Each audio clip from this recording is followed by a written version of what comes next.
Welcome to your Daily Writing Habit, episode number 742. If you are writing a book or thinking about it, or maybe you've started writing your book but you need some help getting it done, or perhaps you're at the stage where you need help reaching more readers to let them know about your book, you are in the right place.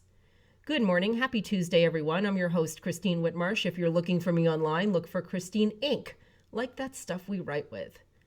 Each day, I'm sharing with you the writing habits I've learned over my 19 years as a ghostwriter, book coach, and author. I have found that three things in particular have a huge impact on your success as an author, and they have the ability to turn someone who barely sees themselves as a writer into a published book author. Those three things are writing fundamentals, productivity, and mindset habits. Here's today's quote.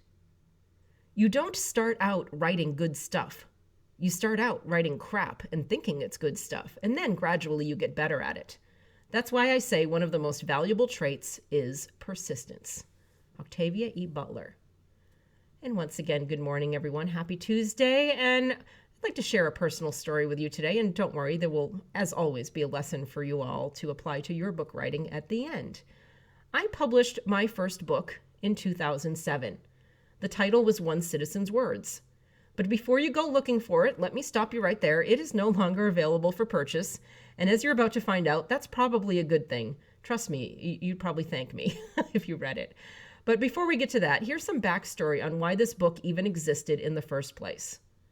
My 20s was a tumultuous decade of career changes, cross-country moves, and in so many ways, finding myself. And the fact that I was doing all of this in Los Angeles while attempting to break into Hollywood, as the expression goes. It's like if we picture Hollywood as this giant glass biodome and everybody's trying to break into it with a sledgehammer. Well, generally I was bouncing off the walls onto my butt over and over rather than breaking in. Suffice it to say, there was a lot of journaling involved in my life to manage all of this. Sometimes the journaling bled over and became attempts at screenplays of varying levels of quality. It was a learning process. But most of the journaling was an assortment of emotions and begging God to be a writer for a living in case maybe God looks over our shoulders and reads our journal entries in his spare time. Trying to figure out why I wasn't a writer for a living yet, and life perspectives, some of which I was convinced were genius and absolutely earth-shattering, as people in their 20s sometimes think with journaling, and we do a lot. And that's where my first and unfortunate attempt at a book comes in. Not unlike many first-time authors, I had the idea in my head that every word that came out of my head must have done so for a purpose, that I somehow needed to find a use for every word, thought, and idea, that nothing should be wasted. And there is a chance this was handed down to me from my mother, who has a theory that every object that enters a home either has a purpose now, or it might, and I put might in quotes, it might have a purpose someday. And here's how this looks. So picture me as a kid sifting through a stack of old Reader's Digest magazines in the basement. Mom, why are you saving Reader's Digest from 1968? Well, because I was told, and I quote about this and other random things in the basement, you never know when you might need it someday. So in my family, we are still waiting for the someday to occur when one of us says, oh my God, I need the humor and uniform column from the November 1968 issue of Reader's Digest, or else I won't be able to finish this year's taxes. Yeah, that's not happened.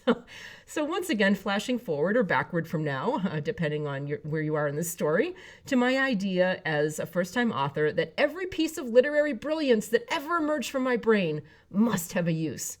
So, long story short, One Citizen's Words was basically a condensed version of all my angst-ridden journal entries from my 20s. Poems, rants, essays, random thoughts, literally everything. But even I knew that I needed some sort of thread to tie my pile of papers together, to tie this journey. I couldn't just say, this is my random thoughts from my 20s. So at least, I had the presence of mind to say, if I'm going to pretend this is a book, it needs to have some sort of thread beyond the actual sticky spine of the physical book itself. So here's what I came up with. Yes, and this is real. I'm not making this up. We're all citizens of the world, so we have words and stuff, so you should share your words, so here are my words. That really was basically it. So if you're kind of laughing at any premises of your books, here, hopefully I've given you a reason to laugh less at yourself. And that was the premise. You should thank me that it's no longer available for purchase, as I said earlier. What's my point? And here is the lesson for you. As an author, An extremely important tool in your arsenal is to be able to make the distinction between practice writing, drafts, words, paragraphs, even pages of content that helped you flesh out an idea, that help brought you to the finished product. But like the scaffolding around a construction building, once the final product is built, those words are no longer necessary. This means being able to look at your work with a critical eye, trying to be as unbiased as possible. And as Stephen King famously said, the ability to, quote unquote, kill your darlings, edit the fat away, however you want to think about it. And if it's any consolation, all that practice writing, that stuff that you will never publish, it is valuable.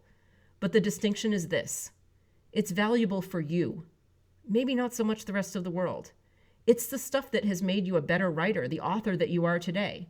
So how can you tell? I think on many levels we know. We can tell. We look at our work. We know which part of our work is for public consumption and which is just for us, which is the learning curve.